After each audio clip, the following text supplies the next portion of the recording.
We've gotten teases of them in Powers of the Prime. We've gotten homages to them in Legacy. But will we ever truly get real Pretenders back in the mainline, guys? We're going to explore all that and the latest news this week on Transformers Talk Raw.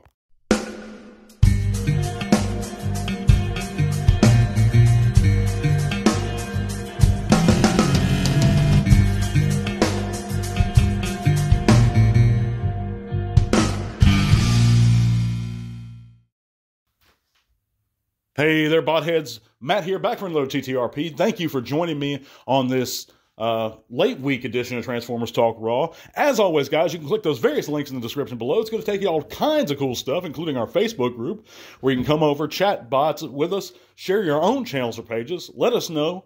Whatever you want to talk about, you can do it there. It's a really cool place, and we're real glad to see you guys there. We also have a link to our Patreon if you'd like to support the podcast here or on Spotify. And you can listen in on Spotify via that link below. Also, guys, all kinds of cool stuff below. Check those out. Be sure to check out our sponsor. We're going to talk a little bit about them after our main subject today. Of course, that is, will Pretenders ever actually return in the main line?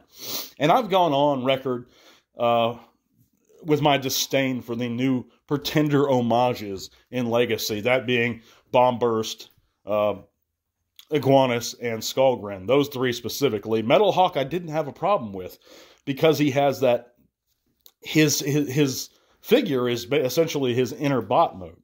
You know, they're not trying to, he doesn't look like a human, a Japanese man, like he did originally in G1, his outer shell. He's not walking around with the visage of his outer shell. The other three, the Decepticon ones, though, in the main line, are. There's no hint of their robot mode. They're just, their heads are just the outer shells, and they're styled after their outer original shells, the G1. That doesn't make sense from an in-universe perspective, especially when compared to, or when considering that Metal Hawk's also included in that.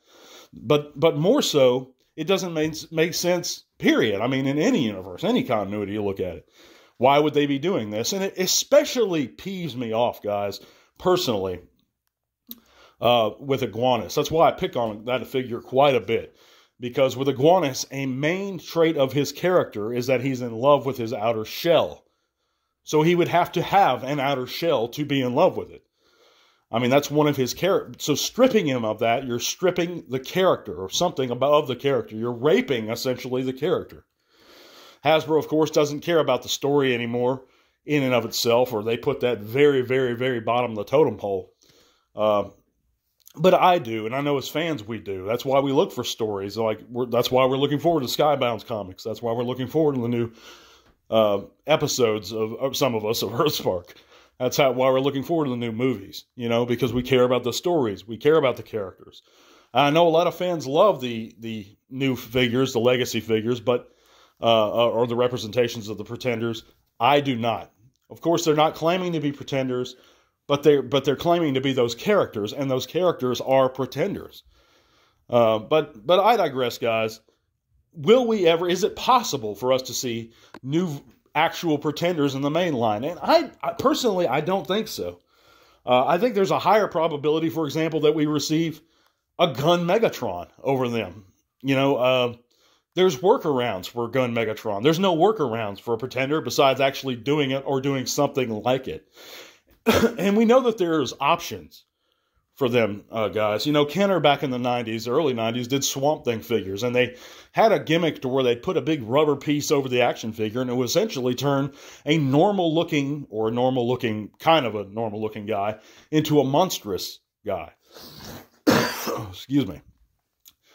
And then we had Ronin Warriors later on in the 90s, where you essentially had a regular action figure, and then you put pieces over that action figure, or you had the old Iron Man line in the 90s, where you put armor on top of the base figures. So there's ways to do it. There's ways they could do it. They've just chosen not to. Now, they tried to kind of do it in Power of the Primes, and that was the closest thing we've gotten. But, of course, they're little itty-bitty figures. That's why they didn't sell well. It wasn't the fact that they were Pretenders that's why they didn't sell well. It was the fact that they were just turd-sized. They were smaller than turd-sized. They were like Target Master-sized. And it didn't make a lot of sense. And, of course, you couldn't get that much detail in the sculpts. So, I mean, there were reasons why they didn't sell well. Being Pretenders in and of themselves, that wasn't essentially it. Now, originally, Pretenders wasn't a a big selling gimmick originally, but I believe that they would be nowadays. I think we'd buy them up like hotcakes. And a lot of us, I know I would. A lot of guys I know would. So I don't think there's any reason not to do them, but I don't think we will see them personally. But let me know what you guys think in the comments. I'd love to talk about this stuff more down there. By the way, guys, if you do enjoy the content, we're going to have lots of more giveaways to come. So hang in there. Give me a thumbs up or like this video, and make sure you're subscribed if you do enjoy the content. I sure appreciate it, and I appreciate each and every one of you guys watching or listening. But we're going to have a word about our sponsor, then I'll be back for the news. Let me take a moment to let you guys in on the newest, coolest spot to shop online for all your Transformers needs, Planet Toys. With great customer service and fast shipping, not only do my friends at Planet Toys carry a wide selection of Transformers, both new and vintage, but the guys at Planet Toys are trustworthy because they're fans and collectors, just like us. So stop supporting big and personal online toy stores and click the link below to head on over to Planet Toys. And remember, when you choose to shop with our sponsor, you're doing much more than buying an awesome buy. You're helping to support Transformers Talk Raw. So click the link below and head to Planet Toys now. And big thanks to our sponsor, Planet Toys, for continuing to provide our giveaway figures. And in this week's news, guys, we have new in-hand images of the Studio Series 86 Frenzy, and he looks really great, especially alongside Rumble. I know a lot of folks have been waiting for this one, including myself. We need a really solid Frenzy, and this seems to be the answer to it, and I think he's going to be out real soon. We also have 3-Zero's Rodimus promotional picks, and pre-orders for this figure are going to be up real soon, and it's shipped soon, are already up. And this figure is going to be shipping here in this third quarter of 23. This figure does look great. If you're into those 3-0 figures, this one does look amazing to me. I'm not entirely sure. I didn't do my total diligence on this one, what scale it is, but this figure looks fantastic. The paint apps, the articulation involved. Anyone who does own a 3-0 figure, though, I'm questionable as to how sturdy it is. Is it able to be posed very well without fear of breaking it, or is it kind of delicate, something you have to, really specifically meant only for collectors? But anyway, we have Legacy Antagony promo picks also, and of course we know that Antagony comes with the Beast Wars scavenger head that you can use on the Kingdom Inferno body, if you're so inclined. Of course, this is an homage to that old Transmetal Scavenger, or Inferno, Transmetal Inferno in Japan. But I digress. Antagony looks fantastic. I think if you're into those kind of more obscure Beast Wars characters, and this one, of course, originally was a BotCon, I believe, 98 exclusive, she looks fantastic. I love this figure. If I'm able to get her, I'm definitely going to try and acquire her. I believe it's a Gen Selects, actually, figure. So anyway, we have new images of the Dr. Wu's MS-36 Sand Leopard, which is a Legend Scale Sandstorm. And I believe these are prototypes. This figure looks fantastic. It's going to come in multiple colors. If you're in the Legend Scale, I think this Sandstorm is perfect for you.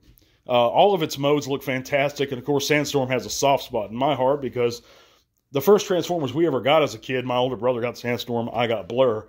But I played with Blur all the time as a kid. I had to go back and rebuy the old G1.